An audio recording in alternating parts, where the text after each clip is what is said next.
Andrew, thanks for joining us straight after Q&A. You'll notice from some of the audience disruption that there was a willingness as Trade Minister that you'd be able to answer a few questions about the Trans-Pacific Partnership, the very secretive trade deal that your government is proposing to sign.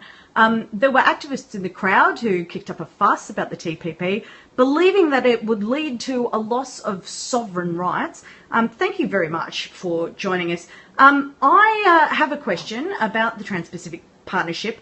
Minister Robb, the Trans-Pacific Partnership has been called a NAFTA on steroids, a deal by corporations for corporations and a corporate takeover of domestic law. It will affect over 800 million people, and yet our elected representatives and the community have been kept in the dark, while 600 corporate insiders have had access to the text that your government is not releasing to the Australian people. Recently, the ACTU, the Australian Council of Trade Unions, called on the Australian government to withdraw from the secret talks with their president, stating the TPP makes corporate profits more important than protections for clean air, clean water, climate stability and workers' rights. At what point, Minister, will you concede the TPP negotiations are undemocratic and either withdraw Australia from the secret deal or release the full text of the Trans-Pacific Partnership deal for parliamentary debate and public scrutiny? Miss, I think as you can see, we're doing a very good job of keeping it secret. As you said, it's a very complicated matter, and there are rules, and it's just not the business of the Australian people to know the business of the corporations that know about the business of the Australian people. It's just not, we're open for business, and it's just nobody, it's just, and besides, the trees are fine.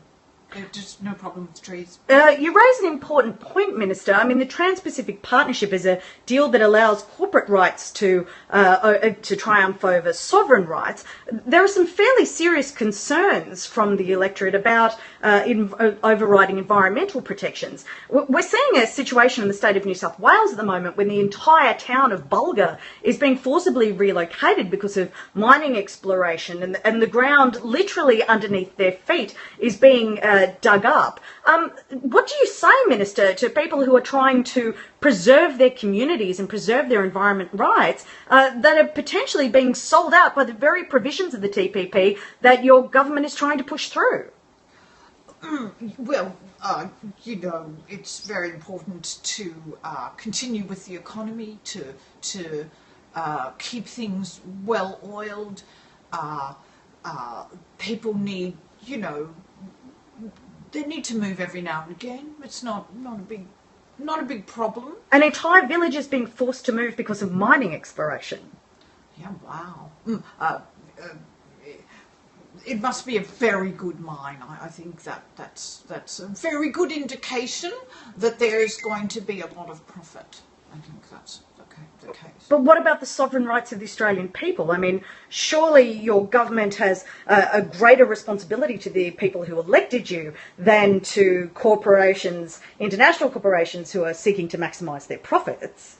Oh, no. The people can't afford us. The corporations, they're the ones who you understand. It's complicated. Well, I don't understand, actually, Minister. I'm very confused as to why discussions about the Trans-Pacific Partnership are being marginalised. I was very surprised that questions weren't faced by you on Q&A. Is the government trying to exert pressure to keep the TPP secret? The secrets are very important, at least for 4 years, because after the 4 years, we've all agreed that we won't be doing in the same things. I won't be in this chair, little lady, you're not going to be over there. We'll all be doing our own different things. Or we might be sitting on different boards, and then maybe we can talk about secrets. But right now, the secrets are very important. You understand. Minister Robb, criticism of the Trans-Pacific Partnership includes consumers who are concerned that the deal will override such things as plain packaging for cigarettes. And obviously, Philip Morris has been most active in campaigning against cigarette labelling. We're also concerned in the wake of the Nana's toxic berry disaster that food labelling and food safety is going to be overridden by the provisions for corporations and corporate interests by the TPP. What do you say to Australians who are asking your government to protect their food and also to take action against cigarettes? Look, it's not our business to interrupt Nana, is it?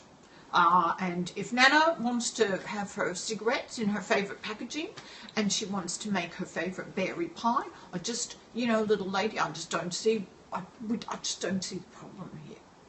Well, I mean, I think the problem, Minister, is that everybody's quite concerned that their sovereign rights are being sold out by your government on a trade deal that will actually exchange their rights for corporate interests and corporate profit.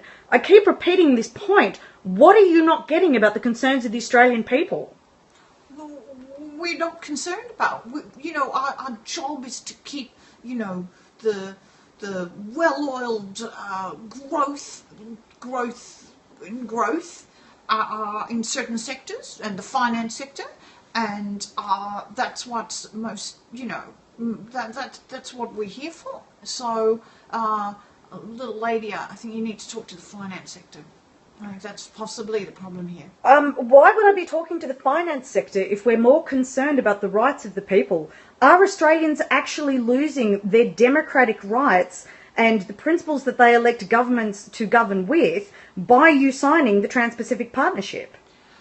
Look, the democratic rights were signed over to us, and we made it perfectly clear that we were open for business and that we love the corporations love us, it works very well for us, and that's something that the Australian people must respect, and the secrets are the secrets, and otherwise they're just terrorists, they're just terrorists, and that's the Australian people, not the corporations, and I think that's really, the matter, it's just complicated. Minister, is the government using tactics of dog whistling to racism, xenophobia and Islamophobia in the electorate in order to distract from some fairly significant policy changes that will affect the sovereign rights of the Australian people? Oh, there's some big words being thrown around there. Look, I think things are, we can't have young men running around being terrorists, left, right and centre. It's just no good. What was the question?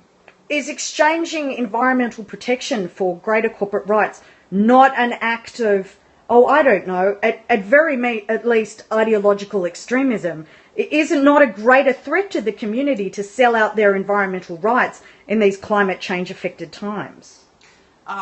Is that like trees? I think I am talking about trees, Minister. Oh, yeah. Oh, we have nothing against the trees. Nothing. Nothing against the trees. That's all we need to really say about that. Minister Robb, thanks very much for your time. Oh, it's a pleasure, little lady. Anytime.